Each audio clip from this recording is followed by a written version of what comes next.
The city of Seoul breathed at night like something alive. From a distance, it was all light and motion. Towers blinking against a dark sky, streets humming with the particular energy of a place that never fully slept. But inside one particular mansion on the quieter edge of the city, the only sound was the soft click of a cup being set down on a wooden table. Just that. Silence after. Then a voice, low, unhurried, the kind that makes you stop whatever you are doing and lean in without knowing why. He was the most feared man in Seoul. He had survived gang wars, betrayals, and things that don't get spoken about in polite company. He had built an empire on silence and kept it standing through sheer, unbreakable control. Not one person in his organization had made him laugh in 4 years. And then she showed up, with a mop, a head wrap, and absolutely zero awareness of who she was walking into. She was just trying to pay her rent. He was just trying not to fall apart. Neither of them planned what happened next. The mansion sat still in the darkness. One window lit. Everything else shadow. This is the story of Kang Joon-ho, a man who had decided the world didn't deserve his laughter. And Laura, the woman who made it her personal mission to prove him wrong. One of them succeeded. It just cost them both everything they were hiding first. Stay with me, because this one is going to stay with you. Before we go any further, if you are the kind of person who loves a slow burn story, the kind where every small moment means something and the ending earns every single tear, then you are exactly where you need to be. Every week there are stories exactly like this one. Stories about complicated people finding each other in the most unexpected places. Stories that don't rush. Stories that respect your intelligence and your heart. So before Laura walks through that door and changes everything, hit subscribe right now. Turn on notifications, because you do not want to miss what comes next. And drop a comment below, just one word. The one word that describes the last person who completely surprised you. Every single comment gets read. Every one. All right, she is about to arrive. Laura had 3 rules for every new place she worked. 1. Learn everyone's name by the end of the first day. 2. Find the funniest person on staff within the first hour. 3. Never, under any circumstances, let them see you nervous. She was currently failing Rule 3 spectacularly. It was a Tuesday morning in Seoul, and she was on a packed city bus with her head wrapped slightly crooked, her bag on her lap, and her left knee bouncing with a restless energy she was doing absolutely nothing to hide. She had the address memorized. She had the bus route memorized. She had rehearsed what she was going to say to the head housekeeper in her head approximately 11 times since waking up that morning, and each rehearsal had been marginally less convincing than the last. She adjusted the head wrap, straightened up, looked out the window at Seoul moving past her like a film she hadn't started from the beginning. The man beside her shifted his bag and it knocked her elbow, and she turned, and before her brain could run any kind of filter, she said, perfectly deadpan, "Don't worry, I was using that elbow for nothing important." The man blinked, then laughed. Then the woman in front of them turned around to see what was funny. Then the teenager across the aisle looked up from his phone. By the time the bus reached her stop, Laura had made 4 people laugh and exchanged names with 2 of them and forgotten entirely that she was nervous. This was just how she moved through the world. She stepped off the bus and looked up. The mansion was a lot. It sat behind iron gates on a quiet road lined with trees that had clearly been told to behave. The architecture was the kind that cost money in every single direction. It was not subtle about this. It had not been designed to be subtle. It stood there the way certain powerful things stood, not inviting, not threatening, simply existing in a way that made you aware of your own smallness. Laura looked at it for a long moment. Then, under her breath, to absolutely nobody, "Well, at least the dust will have somewhere to hide." She straightened her bag, rang the gate intercom, smiled at the camera above it with full professional warmth. The gate opened. The head housekeeper met her at the front entrance.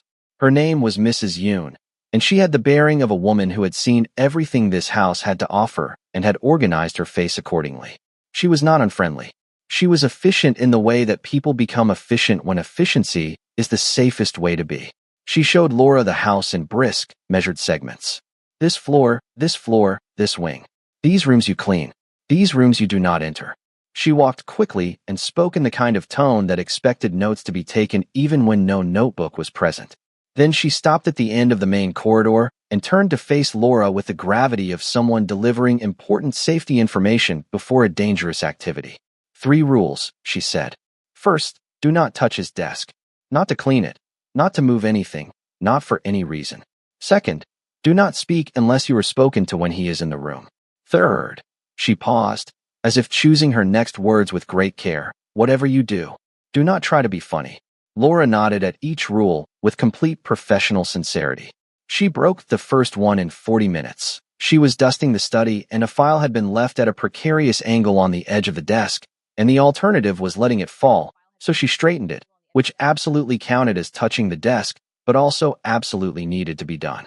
She broke the second one by lunch. The chef was trying to open a jar that was clearly conspiring against him, and she was passing, and she simply said, "Turn it upside down first and tap the lid," and he tried it, and it worked, and that was technically a conversation she had initiated, and therefore Rule 2 was gone. The third rule never really had a fighting chance. She had been there 6 hours when she saw him for the first time. She heard him first, or rather, she heard the absence of him. The change in the house when he moved through it. The way the staff she had been talking to all morning went very slightly quieter. The way two bodyguards who had been perfectly relaxed a moment before stood almost imperceptibly straighter. Then Kang Junho walked past the entrance to the kitchen. He was tall, tailored suit, dark, no tie, collar open at the throat, the particular kind of undone that still managed to look more controlled than most people's careful best. His face was, Laura searched for the word and landed on structured. Not cold, not warm. Simply composed in the way that faces are composed when composure has been practiced for a long time. He moved with unhurried certainty, like a man who had never once in his life needed to rush because everything waited for him anyway. He did not look into the kitchen as he passed. He did not look at anything in particular. He just moved through the space like a weather system moving through a landscape, present and powerful and entirely somewhere else in his own head. And then he was gone. The kitchen exhaled. Laura looked at the chef. The chef looked back at her with the expression of a man who had just watched someone step close to a live wire without noticing. That, he said quietly, was the boss. I gathered, Laura said. She went back to work. But she stood in the corridor 5 minutes later on her way to the next floor, where he had walked, and she noticed something she filed away without fully examining yet. The house felt different after he passed through it. Not worse. Not frightening. Just waited. Like the air had been rearranged. She shook her head, picked up her mop, kept moving. 3 floors above her, in a study she had not yet been assigned to clean, Junho sat at his desk with a file open in front of him. He had been reading the same page for 11 minutes. He turned to the next one. Read 2 lines. Stopped. He set his pen down. He was not thinking about anything specific. He was simply aware, with the particular hyper-awareness of a man who had survived this long by noticing everything, that there was someone new in his house. He had noted this when she arrived. He had assessed, filed, returned to work. He had been returning to work approximately every 4 minutes since. He picked the pen back up. He put it down again. From somewhere below came the sound of a woman's voice, low, rhythmic, arguing cheerfully with someone about something involving a delivery receipt and the concept of alphabetical order, and there was a laugh in the middle of it that she was doing nothing to contain. Junho turned his head toward the window. Listened for exactly 4 seconds. Turned back. Read the same paragraph 3 more times. He pressed 2 fingers to the space between his eyes and held them there for a moment. Interesting, said something in the back of his mind, in a tone he did not examine.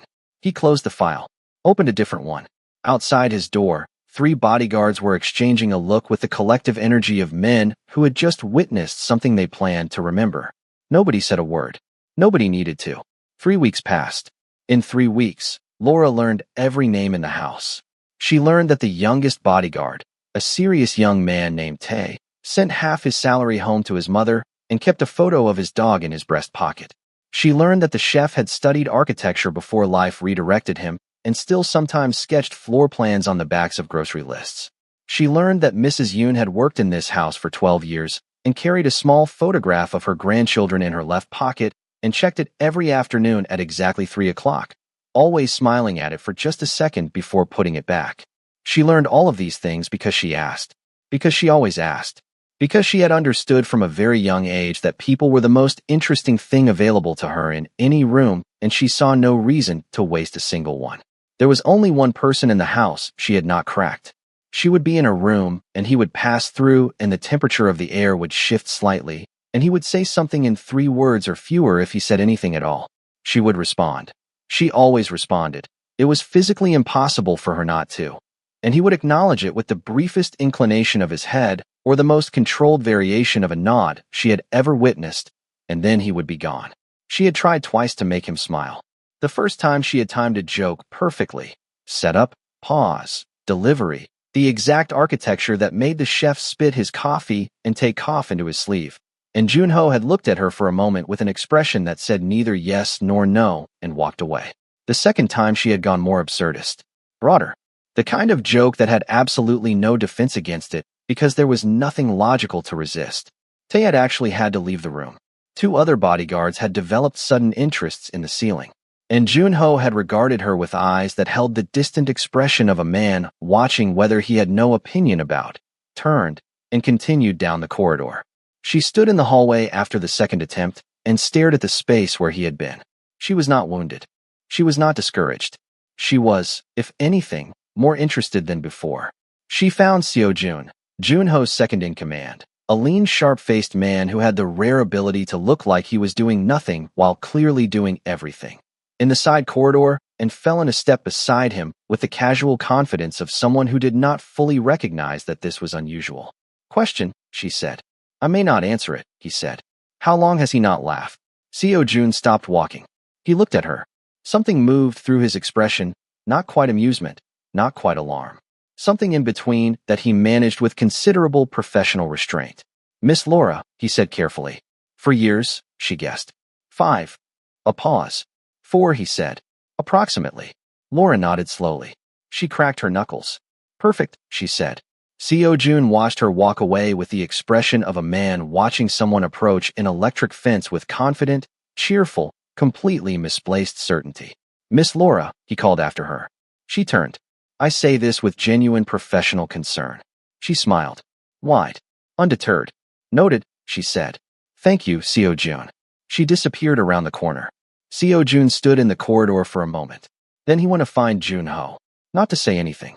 Just to warn him with his eyes, in the way that 9 years of working together had made possible. Junho looked at him from behind his desk. Seo-jun said nothing. Just looked back, slowly, in the direction Laura had gone. Junho followed the look, returned his gaze to his file. Whatever it is, he said, the answer is no. Seo-jun nodded. Left. In the kitchen 2 floors down, Laura was already planning week 1. Week 1 of what Laura had privately titled, in her own head, Operation, He Has a Soul Somewhere, did not go as planned. She had come prepared. She had thought about this. She had a mental catalog of material organized by style. Observational, absurdist, timing-dependent, situational. And she had assessed Junho over 3 weeks with the particular attention she usually reserved for people she was trying to understand. She knew what made the rest of the house laugh. She knew the rhythms of this place. She was, by any reasonable measure, ready. His face, across the first 5 attempts of week 1, remained a monument. Not a rude monument. Not a cruel one. Simply unmoved. Unchanged. Possibly formed during the last ice age by forces that had nothing to do with joy and had never been updated. His men, however, were actively dying. By the 3rd day of week 1, Tae had excused himself to the bathroom for separate times in a single afternoon. Another bodyguard, a large, serious man named Park who had never in Laura's observation smiled at anything, had developed a cough. A very specific cough. The kind that appeared exclusively within 30 seconds of Laura beginning a sentence and disappeared completely the moment she finished. Mrs. Yoon had twice found urgent reasons to check something in an adjacent room when Laura was midway through a setup. The chef had started taking unnecessarily long to stir things when she was in the kitchen, so he had an excuse to have his back to the room. Junho noticed all of this. He said nothing.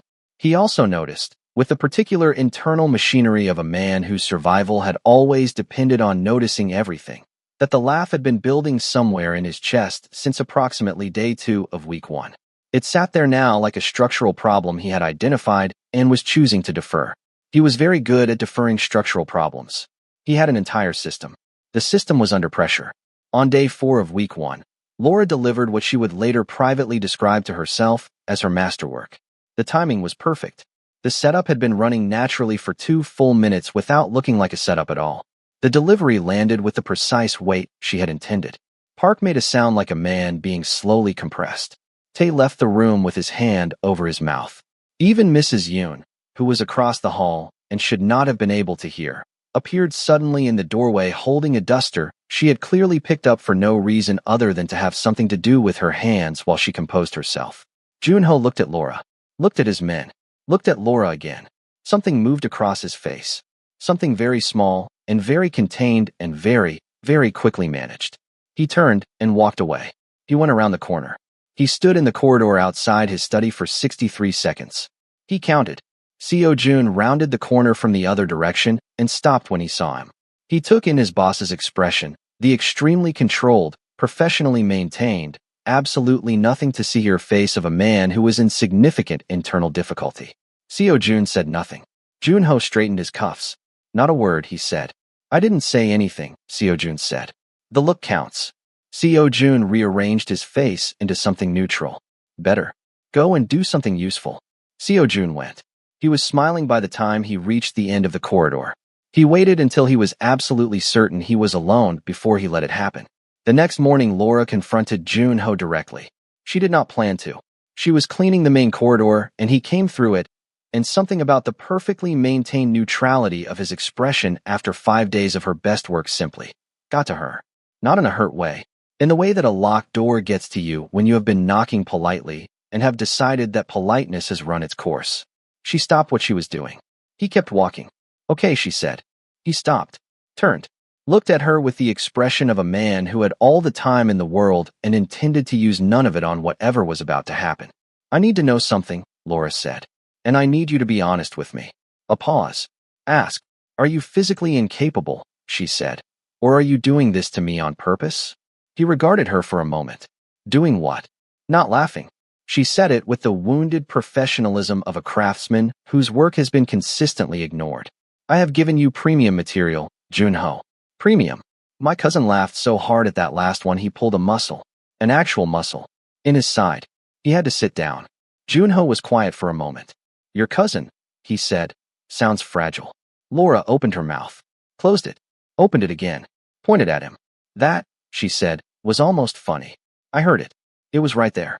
It was in that sentence, and you chose to let it just walk past. I don't know what you're referring to, he said. Junho. Miss Laura. You're doing this deliberately. I'm doing nothing, he said. I am standing in a corridor. You are standing in a corridor refusing to laugh at jokes that have a 100% success rate with every other living human being I have ever told them to. Perhaps, he said, with the absolute controlled composure of a man who had been running an empire for 15 years and was not about to be undone in a corridor. The other humans simply have lower standards. She stared at him. He looked back at her, patient, still, a mountain in a suit. Then he turned and walked away. She watched his back until he turned the corner, stood there with her mop for a moment. Then she looked at Tae, who had been standing 3 feet away pretending to examine the wall with enormous concentration. Did you hear that? She said. I heard nothing, Tae said to the wall. He made a joke, she said. A small one, but it was in there. I really couldn't say. She turned back toward the corridor where Junho had disappeared. She narrowed her eyes, not in anger, in the particular focused assessment of someone recalibrating a strategy. Around the corner, Junho walked to his study, sat down, opened a file, and read the same paragraph 5 times before setting it down and looking at the ceiling for 30 seconds. Lower standards. He had said that. He pressed his fingers to his eyes. That had been unnecessary. That had been. He examined it briefly, almost a joke. He had made something that was nearly a joke to a woman who was aggressively dedicated to making him laugh, and he had done it without meaning to, and he was not going to examine what that meant. He went back to the file. The paragraph finally stayed in his head on the 7th attempt. 3 days later, Laura found out about the car. It came from Tae, which was not entirely surprising because Tae was a fundamentally honest young man who felt uncomfortable with anything that felt like concealment and who had been maneuvered by Laura's particular brand of conversational warmth into saying more things than he intended on several prior occasions. They were in the kitchen. She was eating lunch. He was supposed to be eating lunch, but was instead standing by the counter in the way people stand when they want to leave, but haven't thought of a reason yet. The oat milk, she said, without looking up from her food. In my coffee every morning. Hyun-soo, the driver, he knows to get oat milk when he stops. I didn't tell him that. I've never spoken to Hyun-soo about coffee. Tae was very quiet. She looked up.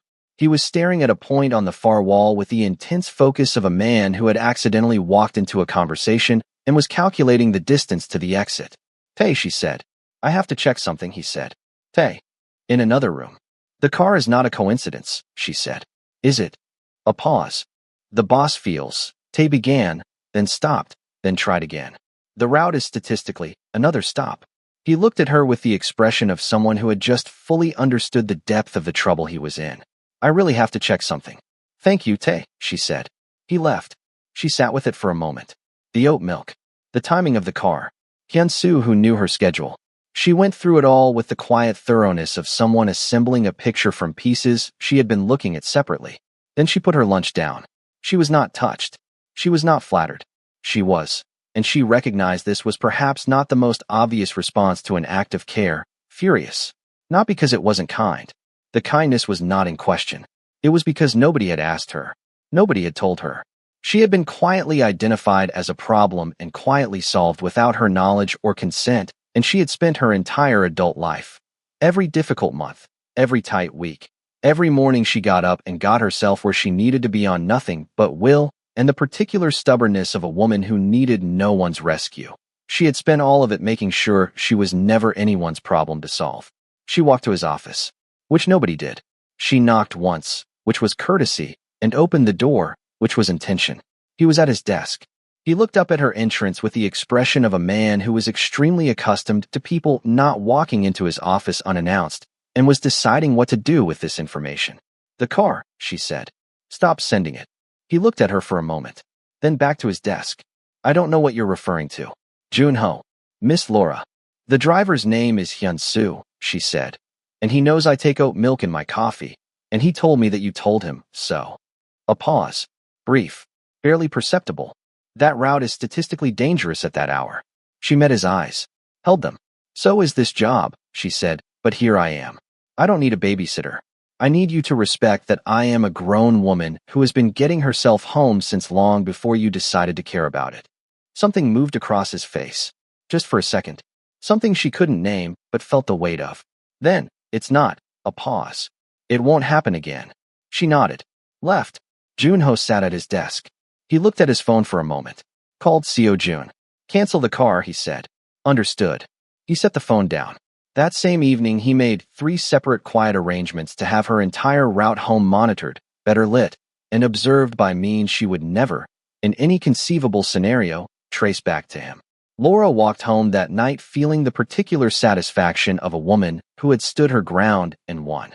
Junho sat in his study feeling like a man who had found a loophole in his own principles and was choosing to live in it without apology. Neither of them was entirely wrong. Neither of them was entirely right. But somewhere in the space between her fury and his loophole was something neither of them had named yet. The strange, uncomfortable tenderness of 2 people who were terrified of the exact same thing, arriving at it from completely different directions. Not every important moment announces itself. Some of them are just a Tuesday afternoon. She was cleaning his study. He was at his desk working. Neither spoke. The house was quiet in that particular mid-afternoon way that settles over large places when everyone is where they should be and the day has found its rhythm. She moved through the room with the efficient thoroughness she brought to everything. Methodical, unhurried, thorough without being intrusive. He worked. The scratch of his pen, the occasional soft sound of a page turning. And then she started to hum. It was unconscious. It always was. The kind of sound that escaped her when she forgot she wasn't alone. Low and rhythmic, something half-remembered, tuneless enough to not quite be a song but warm enough to fill the quiet edges of the room without announcing itself. He stopped writing. Not completely. His pen rested on the page. He did not look up. He simply stopped, just for a moment, receiving the sound the way you receive warmth from a window on a cold afternoon, without meaning to, without analyzing it. Then he went back to writing. She finished the room, gathered her things, moved toward the door. Good afternoon, she said, because that was what she said, every time, regardless of whether he responded. He did not respond. She left. The door closed. Junho set his pen down. He looked at the file in front of him. He had been working for 40 minutes. He now realized, no memory of the last 30. He looked at the page. The words were there. He had written them. He had no recollection of writing any of them. He looked at the closed door. 3 seconds. Then he closed his laptop. Stood. Went to the window. Looked out at the garden where the evening light was settling into the trees, and Seoul moved distantly beyond the gates. He stood there for a long time. This, said the careful operational part of his mind, is becoming a problem. The rest of him did not respond. Was too busy standing at the window, thinking about a woman who hummed without knowing she was doing it, and stopped the moment she thought someone could hear. She never stopped for him. He filed that away. The file did not stay filed. It was a Thursday when Laura made the joke that went too far. She had not meant for it to go too far. She had not, truthfully, been thinking about it going anywhere at all. She was in a mood, not a bad one, a chaotic one, the kind that descended on her sometimes like weather, where everything was a setup and the world was generous with its material, and she could not help herself because she never really could when it was like this. She was in the hallway outside the kitchen talking to one of the junior housekeeping staff, a quiet girl named Jiyeon who laughed easily, and who Laura had made it her business to make smile every single morning because Jiyeon had told her once, in a rare open moment, that mornings were hard for her, and Laura had simply filed that information and acted on it every day since without making it a thing. They were talking about nothing in particular. The delivery that morning. The flower arrangement in the East Corridor that Mrs. Yoon had changed for the 3rd time this week. And then Laura, in the full, comfortable flow of a woman in her element, said something about Junho, harmless, affectionate in the way her jokes always were when she was at ease somewhere. A small observation about the way he walked, like a man who was permanently disappointed in gravity for existing, but had decided to tolerate it as a professional courtesy. Jiyeon laughed, covered her mouth, looked delighted and horrified in equal measure. Laura was already moving on to the next thing. She did not hear the footsteps. She did not hear them stop. She did not see him. He had been passing the corridor. He had heard his name, or rather, the conspicuous absence of it, replaced with the kind of descriptive that made the subject unmistakable. He had heard the joke, the delivery, Jiyeon's laugh. He walked past. His face revealed nothing. He said nothing. He did not slow his pace. The corridor continued. He continued. And then he was gone. Jiyeon looked at the space where he had been with the expression of someone watching a very controlled explosion in slow motion. Laura followed her gaze. The hallway was empty, but something remained in it, an absence that felt different from before. Laura stood very still for a moment, her instincts, the ones she had built over a lifetime of reading rooms, sending something up to the surface that she didn't want to look at directly. She looked at Jiyeon. Jiyeon looked back at her with the wide, silent expression of someone who could not help and was sorry about it. He heard that, Laura said. Jiyeon said nothing, which was its own answer. The rest of the afternoon was fine. Everything was professionally, completely fine.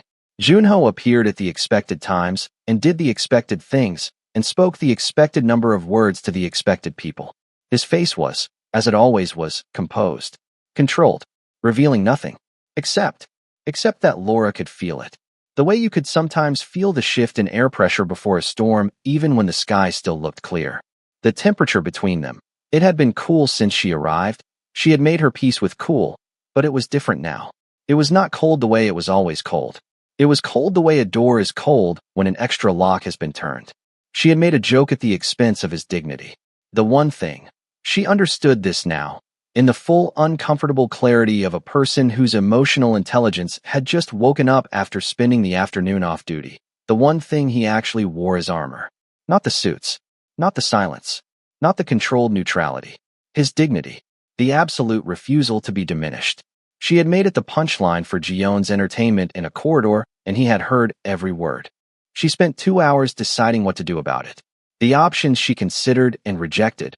Pretend it hadn't happened, which was something she was constitutionally incapable of sustaining. Make a different joke, which was the wrong answer and she knew it. Do nothing, which felt like cowardice and she had never been a coward in her life. She found a reason to pass his study at 7 in the evening.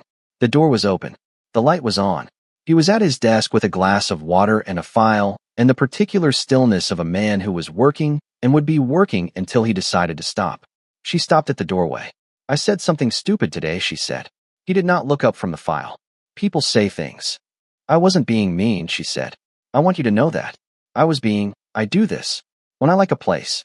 When I feel comfortable somewhere. When I stop being careful about the edges of things. I make it into a joke because she stopped. That sentence had been about to go somewhere very honest, and she had not prepared for that. She redirected. Anyway, I'm sorry. A long silence. The kind that in his hands felt like something being considered rather than something being withheld. You're not obligated to apologize to me, he said. I know I'm not, she said. I wanted to. The pen moved once across the page. Stopped. The gravity comment, he said. She blinked. Yeah. Was it at least a good joke? She stared at the back of his head. The words had come out flat, controlled, completely unreadable as tone went. And yet underneath them, in the very particular frequency of a man who was allowing precisely as much as he had decided to allow, she heard something. Not a laugh. Not warmth. The doorstep of both. Honestly, she said, it was one of my better ones. He said nothing, but she saw it. Just barely, because she had been watching him long enough to know where to look, the line of his shoulders. Something in them shifting, releasing, the smallest possible degree, the way a door settles when the pressure behind it eases just enough. Good night, Junho, she said. Good night, Miss Laura. She left. He stayed very still until he heard her footsteps disappear down the corridor, until the house had fully absorbed her departure, until he was as certain as he could be that he was alone. Then, in the complete privacy of his study, with no audience and no witness and no one to file any reports about anything, the corner of his mouth moved. Just barely. Just that. He looked back at the file. Some things, he thought, were just for you. It was a Wednesday evening in the 3rd month when the tea happened. Laura did not plan it. That was important, not because it changed what it was, but because it was the truest version of who she was. The unplanned version. The one that happened before she could talk herself into being less. She had stayed late. A deep clean of the East Wing that had run longer than expected, and it was past 8 when she finished, and she was tired in the comfortable way of a body that had done what it came to do.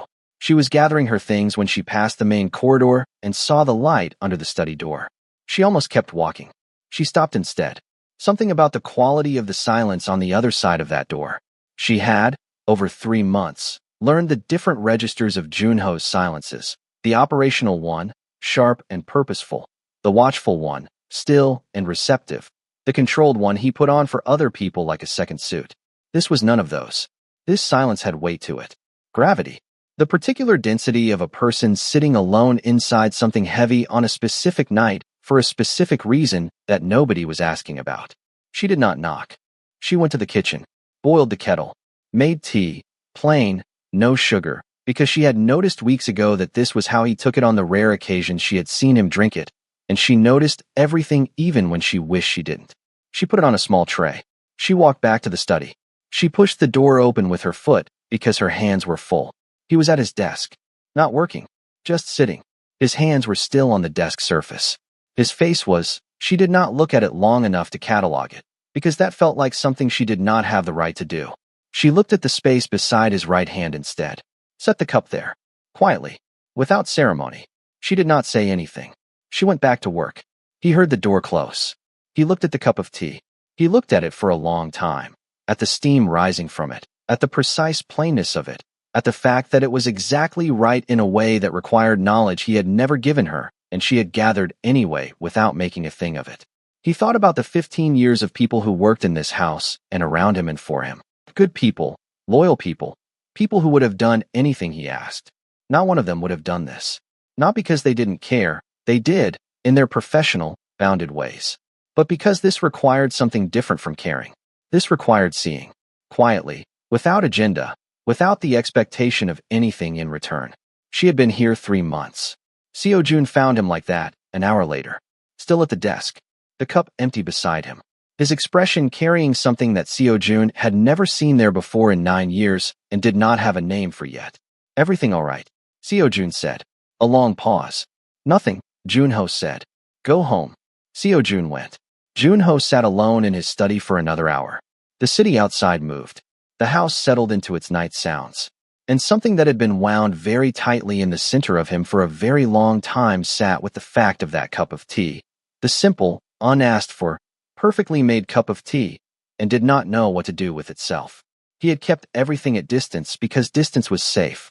Distance was control. Distance was the lesson the world had taught him at considerable cost, and he had been an excellent student. But you could not keep a cup of tea at distance when it was already beside you. You could not keep a woman at distance who put things beside you and asked for nothing and went quietly back to work. He looked at the empty cup. He thought, with the calm precision of a man cataloging damage after a storm, in significant trouble. The better offer arrived on a Thursday morning by phone. Laura was in the garden corridor when it came, where the light came in good and the stone floor stayed cool in the morning, and she had been quietly claiming this particular stretch of corridor as her favorite part of the house for about a month without telling anyone. She did not answer immediately. She was carrying a bucket and she set it down first because she was practical even when her heart was hammering, which it was, because she recognized the number and she knew what it meant. It was more money. Significantly more. Better hours. A smaller household, closer to the part of the city where her rent was. The kind of offer that in any other context would have required no deliberation at all because she had come to Seoul for exactly this, to build something stable, to be able to send home without calculating whether she could afford to eat that week, to stand on ground that did not shift.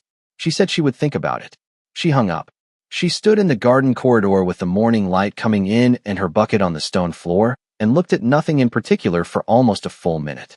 Then she picked up the bucket, went back to work. She did not examine the hesitation.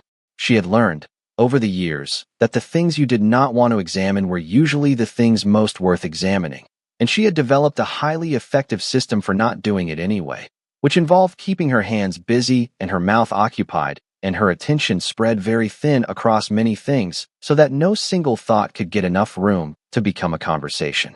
The system worked well for approximately 4 days. On the 5th day, she told Mrs. Yoon she was putting in her notice. By lunch, the entire house knew. She could feel it, the change in the way people moved around her. Tae was quieter than usual and kept looking at her in the hallway with an expression she did not want to interpret. The chef made her favorite thing for lunch without being asked and pretended it was accidental, which was so transparent, she almost said something, but did not, because she thought if she said something she might feel it, and she was not ready to feel it yet. Seo-jun appeared at the kitchen doorway while she was eating. He stood there for a moment. "Miss Laura," he said. "I know," she said. "I haven't said anything. You don't have to." She looked at him. "Is he?" "He is," Seo-jun said carefully, "as he always is." Which told her nothing and everything. What Seo-jun did not tell her, because it was not his to tell, was this. Junho had known before Mrs. Yoon did. He had seen the phone call that morning from 3 floors up through a window he had been standing at for reasons he was no longer manufacturing explanations for. He had seen the way she stood after the call. The stillness of her, which was unusual. Laura was not a still person. She was a moving, humming, arguing with deliverymen person, and the particular quality of that stillness told him everything a 3-minute phone call could contain. He had gone back to his desk. He had sat there for a long time. He had not moved to do anything. Not because he didn't know what he wanted to do. He was, at his core, an extraordinarily decisive man. But because there was a rule he had kept above every operational directive, above every strategic principle, above everything else. He did not use his position to cage people. He never had. The men who worked for him stayed because they chose to. The people in his house were not prisoners of his preference. And Laura, especially Laura, with her fierce independence, her refusal to be managed, the way she had looked at him in this very office over the car, and told him she was a grown woman who had been getting herself home since before he decided to care. Laura, above everyone. He would not cage. Even if she was leaving. Even if the house already felt like it was holding its breath. He would not ask. The last day before her final day, Laura was cleaning his study. She was quiet. She was not performing quietness. She simply was it, the way the house was quiet when it rained. She moved through the room with her usual thoroughness, but the hum was absent, and she had not said anything since she came in except a brief, professional good morning which he had returned with equal brevity. He was at his desk, working, except that he had been on the same page for 20 minutes, and she could tell. She had spent enough time in this room to know what his working looked like, the rhythm of the pen, the texture of the silence, that he was not working. He was doing the same thing she was doing, which was being in this room and pretending to do something else. She finished the far wall, moved toward the bookcase. Then, because she was Laura and she had never in her life let something that mattered go unsaid, and she was not starting now, "You're not going to say anything." A pause. "About what?" "About me leaving." The pen stopped. "It's your decision." "I know it's my decision," she said, and her voice was very steady, which cost her something. "I'm asking if you have something to." I'm asking, she stopped. She took a breath. She put the cloth down. She turned to face him. Do you want me to stay? The silence that followed was the longest one he had ever given her. Longer than all the three-word answers. Longer than the space after jokes, after apologies, after cups of tea. It stretched out until it became something she could feel against her skin like weather. He looked at her, and for one moment, one unguarded, unmanaged, thoroughly uncontrolled moment, it was all there. Everything he had been filing and containing and redirecting and deferring for 4 months. It was on his face the way things are on faces when people forget to stop them. She saw the car and the food and the route. She saw the canceled meeting. She saw him standing at the window while she hummed. She saw 63 seconds in a corridor and a note that said tell her, and a cup of tea he had drunk every drop of. She saw all of it. Then it was gone. His face closed like a room that had briefly opened its door and thought better of it. You should take the offer, Laura, he said. She searched his face. Found the wall. Found it solid and high and carefully maintained. She nodded. She picked up the cloth. All right, she said. She finished the room. She said good evening when she left. He said good evening back. She walked down the corridor and out of the house and didn't look back because she had learned, somewhere in the long education of being Laura, that you should never look back at things you were trying to be sensible about. He sat in the study. He looked at the door for a long time. Seo Jun came in without knocking, which he never did. He walked to the desk and placed a folded piece of paper on it, beside the lamp where Junho would see it when he stopped looking at the door. Then he left without saying anything. Junho looked at it for a while. Then he unfolded it. Tell her. He did not slide it back. He sat with it under his hand until the study was completely dark and Seoul glittered outside, and the house made its night sounds around him. And he thought about 4 months of small things that had never been small.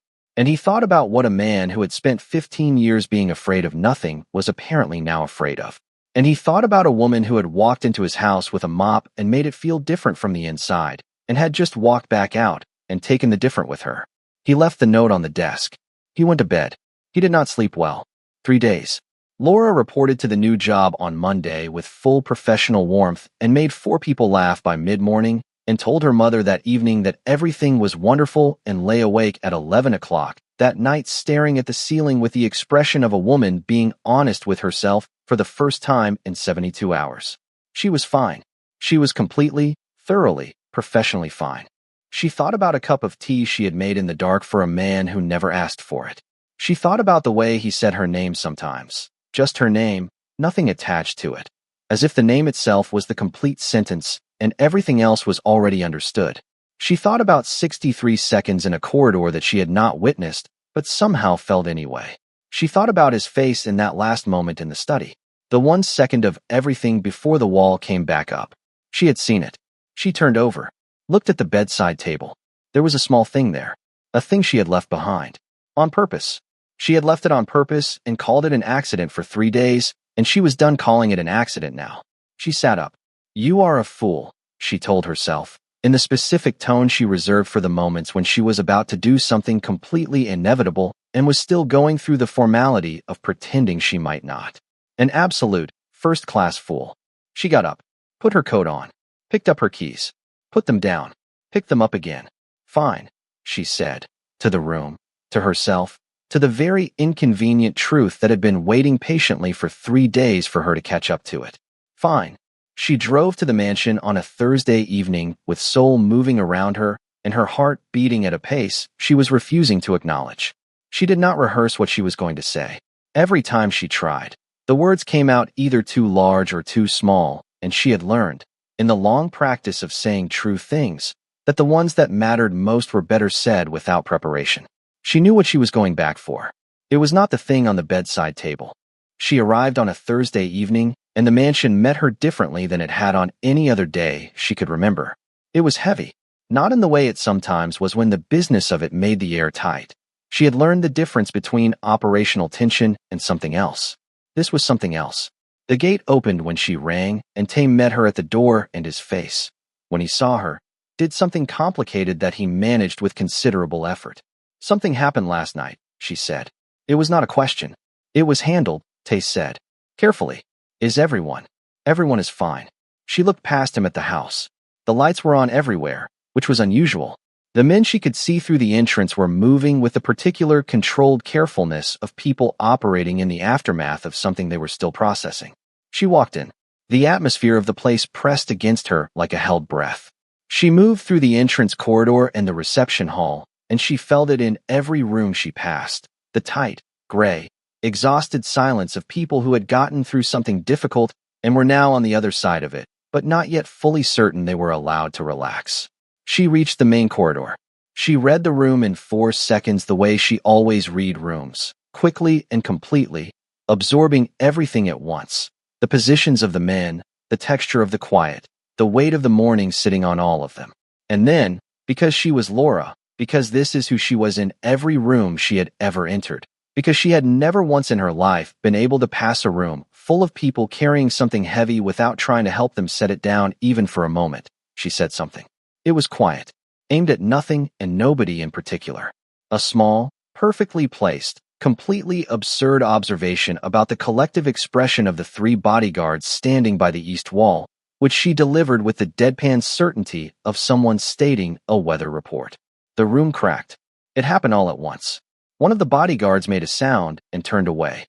Another one, Park, who had never smiled at anything in the entire time she had worked here, pressed his hand very firmly over his mouth and looked at the ceiling. Tay made a noise that he converted unconvincingly into a cough. Even Mrs. Yoon, appearing at the far end of the corridor with a clipboard, went very still and then turned deliberately to examine the wallpaper. Seo Jun, standing to Laura's right, turned away with a speed that he absolutely did not have time to make look casual. The room exhaled. Just like that. 3 months of her doing exactly this in exactly this house, and the exhale was still real every time.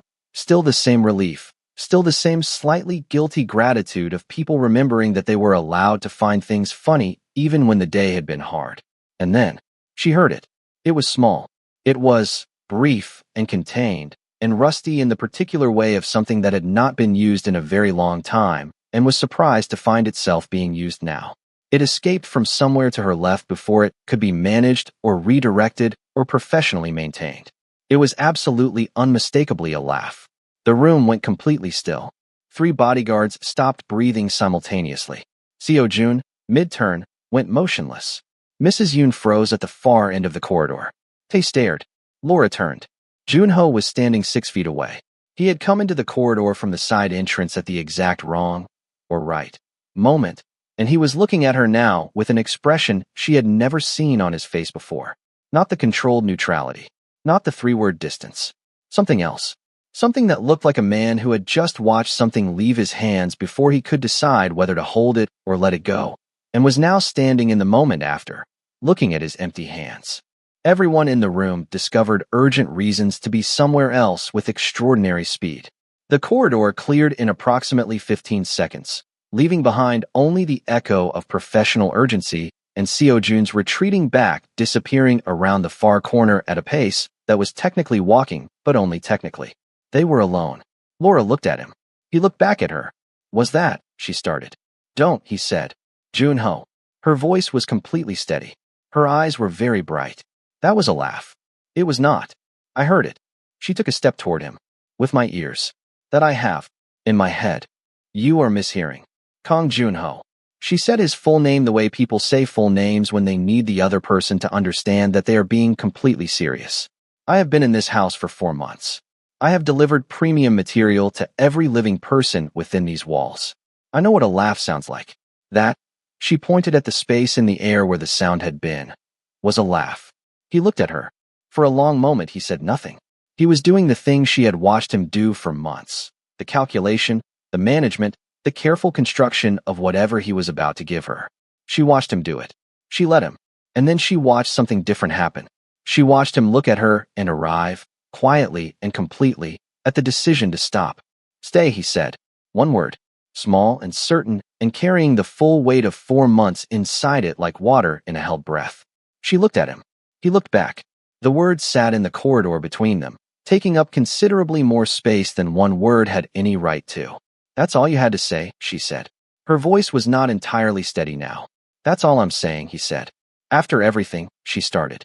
After 4 months of 3 words at a time, and not laughing at a single joke in the car. Yes. And the food. Yes.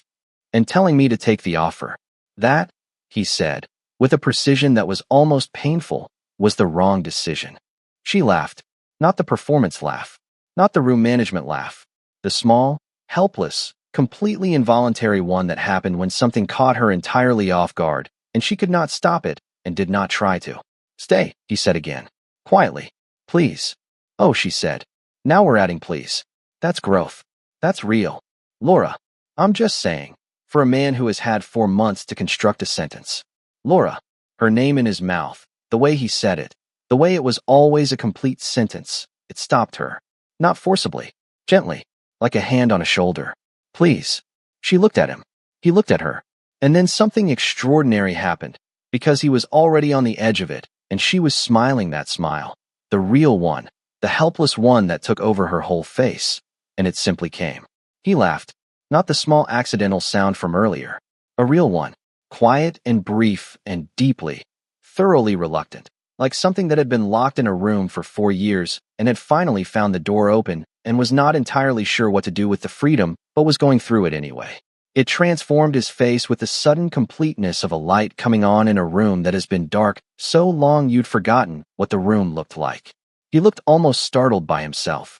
She stared at him with the expression of a woman who had just witnessed something she had been working toward for 4 months and was not even slightly prepared for how it felt. There he is, she said. Soft. Just for him. Not a punchline. Not the closing line of a bit. Just the true thing, said simply, because it was. He was quiet for a moment. He looked at her with the expression of a man who has just understood something important and is taking a second to sit with the full weight of it. Then, with the same deliberate certainty he brought to everything that mattered, he reached out. Slowly. One hand. Giving her every moment to step back if she wanted to. She did not step back. His hand found hers. He held it the way you hold something that matters. Carefully. With full attention. The way you hold a thing you have no intention of putting down. He looked at her over the joined hands. Then, without breaking the look, he brought her hand up and pressed his lips against her knuckles. Old-fashioned. Quiet. Completely at odds with everything he appeared to be from the outside, and entirely consistent with everything she had spent 4 months slowly discovering he actually was. He kept his eyes on her the whole time. There she is, he said. He kept his eyes on her the whole time. There she is, he said. And for a moment, just that moment, everything was exactly what it was. No walls. No distance. No carefully managed 3-word sentences standing between them, like furniture arranged to keep people from getting too close. Just 2 people in a corridor in Seoul, holding hands, finally on the same side of the thing they had been circling for 4 months. She smiled at him. The real one. The helpless one.